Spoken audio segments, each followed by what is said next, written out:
Delisting के लिए fixed process का विकल्प शुरू करेगा सेबी बोर्ड से मिली मंजूरी। सेबी बोर्ड ने स्वैच्छिक डीलिस्टिंग से जुड़े नियमों में बड़े बदलाव किए हैं। इसका मकसद डीलिस्टिंग प्रक्रिया को आसान बनाना है। सेबी की चेयरपर्सन माधवी बुरी बुच ने 27 जून को हुई सेबी बोर्ड की बैठक के बाद यह जानकारी दी।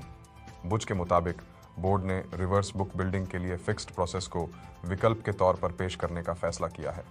इस विकल्प का चुनाव करने वाली कंपनियों के लिए डीलिस्टिंग नियमों के तहत फ्लोर प्राइस के आधार पर मिनिमम प्राइस तय करना जरूरी होगा। लेकिन डीलिस्टिंग को तभी मंजूर किया जाएगा जब एग्रीगेट लेवल पर कम से कम 90% शेयर धारकों से शेयर खरीद लिए गए हों। इसके साथ ही डीलिस्टिंग के लिए तय कीमत फ्लोर प्राइस से कम 15% ज्यादा होनी चाहिए। कंपनी को शेयर एक्सचेंज से हटाने की प्रक्रिया डीलिस्टिंग कहलाती है, यानी डीलिस्टिंग के बाद शेयर एक्सचेंज में ट्रेड नहीं हो सकता। डीलिस्टिंग कंपनी मैनेजमेंट की मर्जी या नियमों की अनदेखी करने पर हो सकती है। इन्वेस्टमेंट एंड होल्डिंग कंपनी को डीलिस्ट करने के नए नियमों के मुताबिक अन्य लिस्टिंग कंपनियों में आईएचसी इन्वेस्टमेंट एंड होल्डिंग द्वारा रखे गए इक्विटी शेयरों को अन्य शेयरधारकों को ट्रांसफर करने की अनुमति दी गई है। सार्वजनिक शेयरधारकों को जमीन, घर, अन्य लिस्टेड कंपनियों जैसी प्रॉपर्टी के बदले तय रेशियो के हिसाब कैश में पेमेंट करने भी अनुमति मिली।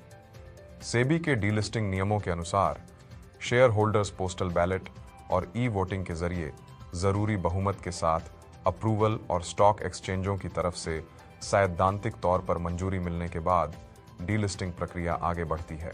डीलिस्टिंग नियम किसी कंपनी के सभी शेयरधारकों को इस शर्त के साथ बाहर निकलने का मौका देते हैं कि कंपनी में अधिग्रहणकर्ता जो कंपनी खरीदकर उसे शेयर बाजार से डीलिस्टिंग करना चाहता है या प्रमोटर और प्रमोटर ग्रुप की हिस्सेदारी 90% तक पहुंच जाए।